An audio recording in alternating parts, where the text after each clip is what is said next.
O tema de hoje começa com um vídeo do ex-desembargador, desembargador aposentado, hoje advogado, que fez uma sustentação oral no Supremo para defender o primeiro réu, o Aécio Lúcio Costa Pereira, o primeiro réu pelos fatos do dia 8 de janeiro. Os fatos que estão tão mal explicados que não deveria nem haver ainda o julgamento. E hoje, este doutor Sebastião Coelho, um homem de dignidade, um homem de coragem, um homem de brio, um homem que exerceu, como deve ser exercido de verdade, o papel do advogado. Ele, que era desembargador, aposentou-se, inscreveu-se na Ordem dos Advogados do Brasil e foi hoje lá dar uma lição, uma grande lição. Há uma maioria de advogados que são advogados desde o começo e que não tiveram e não têm a coragem que este advogado desembargador aposentado teve hoje. Vamos ouvir o que ele, diante dos ministros do Supremo, disse hoje na sua sustentação oral. Nessas bancadas aqui, nesses dois lados, senhores ministros, estão as pessoas mais odiadas desse país. Infelizmente, quantas fotos eu tenho com o ministro dessa corte? Muitas. Não vi no enterro, no velório de segunda pertença, a pessoa que eu amava muito, para não dizer que eu estava afrontando essa corte. Mas vocês têm que ter a consciência que vocês são pessoas odiadas desse país. Essa é uma realidade que vocês têm que saber. E alguém tem que dizer isso diretamente. E, finalmente, eu quero manifestar o meu respeito e a minha solidariedade à Polícia Militar do Distrito Federal, que está sendo colocada como responsável por aquilo que não é. E a meu respeito e a minha solidariedade a todos os oficiais que estão da Polícia Militar do Distrito Federal, que estão presos, alguns meus ex-alunos da Academia da Polícia Militar. Presos e sem salário. Isso é tortura. Tirar o salário de um homem, seu ministro Alexandre de Moraes, sem que haja uma condenação. Isso não pode acontecer. Essas famílias estão desesperadas e torturadas. Essa é a minha posição, é a minha opinião. E eu digo, e finalmente, para concluir, eu peço que esse tribunal declare a incompetência desse juiz para o julgamento e não fazendo, julgue improcedente a ação em sua totalidade. Muito obrigado, senhor presidente.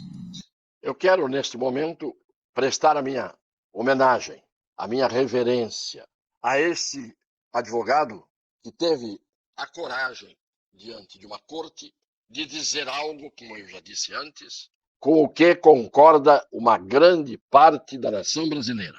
Ele diz que naquelas duas bancadas, onde estão ali sentados os togados que o Brasil vem acompanhando há muito tempo, pelos seus desmandos, pelos seus abusos, pelo descumprimento de Constituição e das leis, pela aplicação absurda das leis, ele teve coragem de dizer, diante do silêncio de todos que tinham que ouvi-lo, que ele afirmava que ali estavam as pessoas mais odiadas do Brasil nos dias de hoje.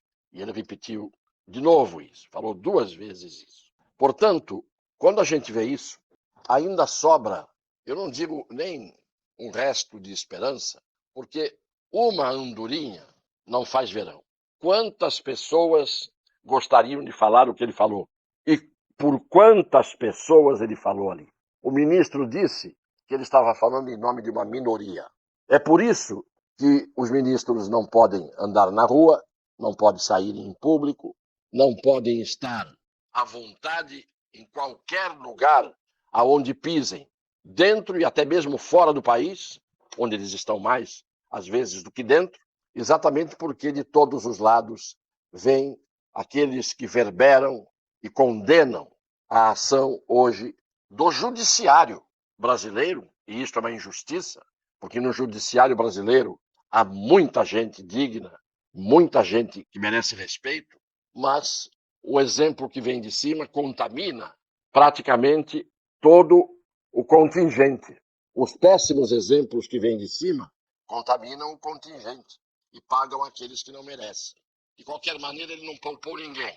Falou da omissão do Ministério Público, falou da omissão do próprio ministro relator, Alexandre de Moraes, falou da omissão dos comandantes militares, que permitiram que durante meses e, ao contrário, não apenas permitiram, mas recepcionaram bem todos aqueles que ficaram durante meses ali, assentados, entre aspas, nas vias públicas, protestando sem armas, pacificamente, contra aquilo que era a razão da indignação de muitos, de tantos, de uma imensa parte da nação brasileira.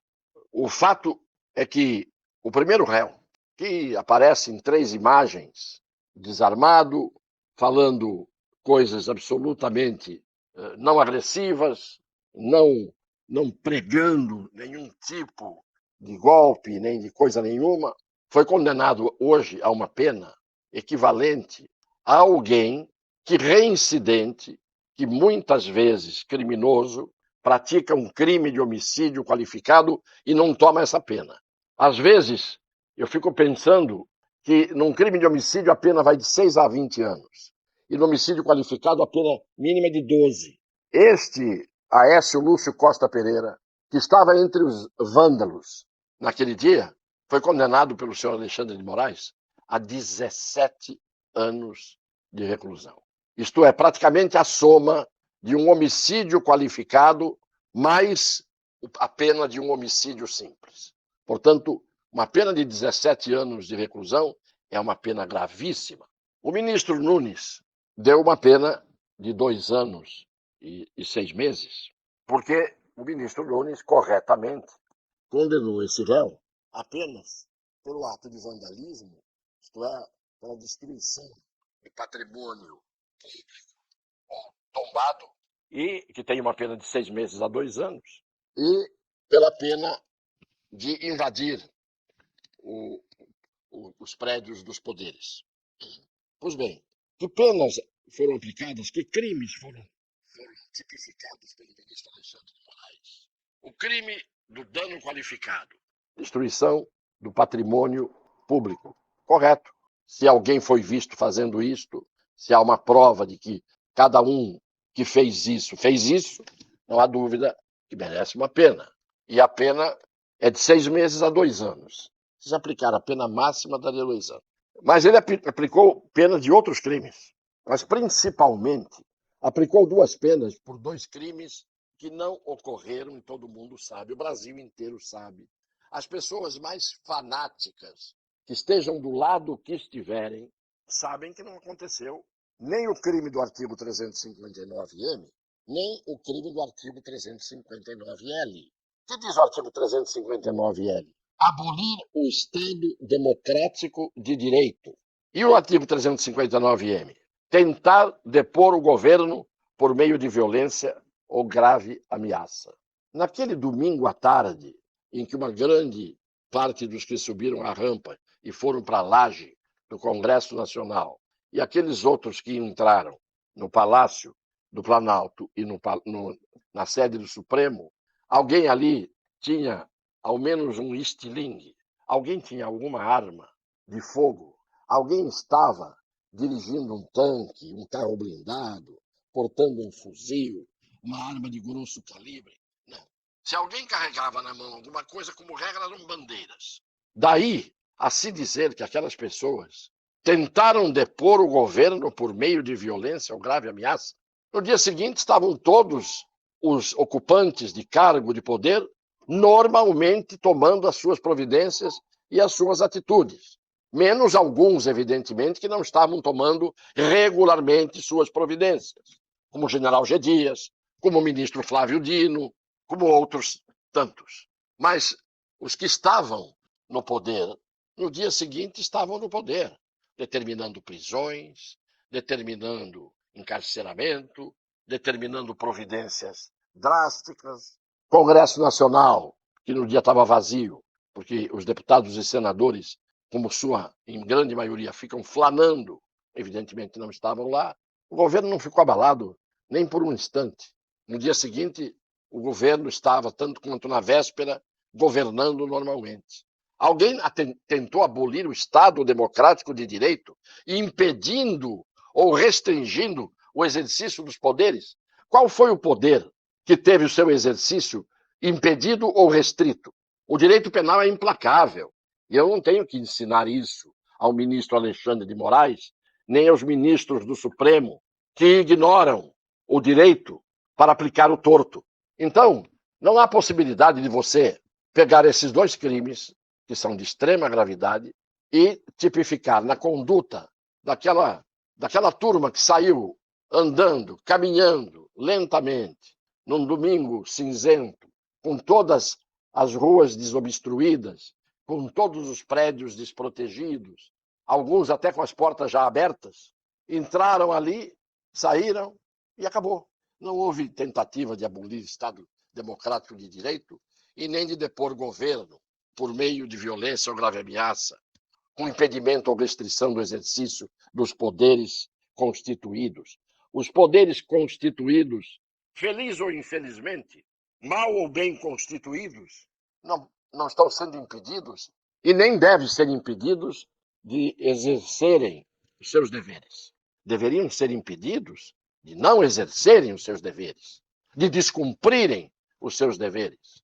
Isso se aplica a uma imensa parte do parlamento brasileiro, acovardado e omisso. Isso se aplica a uma boa parte das Forças Armadas, que evidentemente está quieta no canto dela. Isso se aplica ao Supremo Tribunal Federal, que no dia seguinte estava a todo vapor, baixando atos, tomando atitudes, inclusive, contra a lei, contra a Constituição. Isso não é de hoje, que vem acontecendo. Então, como é que eu vou punir alguém no escuro que não tenha tido uma atitude efetivamente demonstrativa de uma tentativa de golpe de Estado ou de abolição do regime democrático, do Estado Democrático de Direito, e dar uma pena de 17 anos?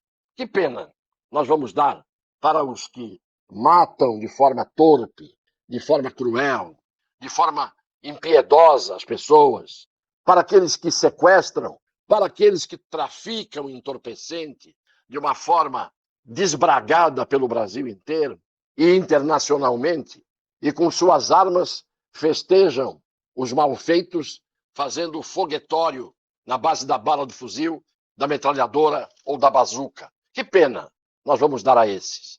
Se esses são soltos, se esses não são presos, se esses não recebem penas por seus crimes, tudo bem. Locupletemo-nos todos. Vale tudo. Não há um direito penal seletivo. Não há uma lei que se aplica pela metade, que se fragmente, para que uns sofram a sua incidência e outros gozem da impunidade pela não aplicação da lei. Os poderes estão tranquilos, os poderes estão soberanos, os poderes estão unidos, falando a mesma língua, numa linguagem muitas vezes obscena, dependendo do que fazem, do que dizem, e nós estamos assistindo isso sem ter mais paciência, sem ter mais capacidade de tolerância. Quem tem dignidade não pode se conformar com isso pelo cansaço. Porque vem acontecendo, então fica assim. Não dá para a gente, pelo menos, ficar em silêncio. Não dá. Vamos ver a votação a partir de amanhã. Quais são aqueles que vão cumprir a lei, aplicar a justiça, embora incompetentes do ponto de vista da legitimidade para o julgamento desse processo, no caso dos réus que não têm prerrogativa de foro, e não me venham com a história da conexão, porque, como bem disse hoje o advogado, que nós mostramos o vídeo, aqueles que são senadores e deputados sabem, quando se candidatam e aceitam a regra do jogo, que serão julgados pelo Supremo, e não tem recurso contra a decisão do Supremo. Mas os cidadãos comuns têm que ter o direito a julgamentos nas instâncias inferiores para poder ter possibilidade de recorrer das decisões. Eu não vou dizer que lamento, porque não faço outra coisa há muito tempo, diante de mais este abuso cometido hoje em nome do torto e não do direito.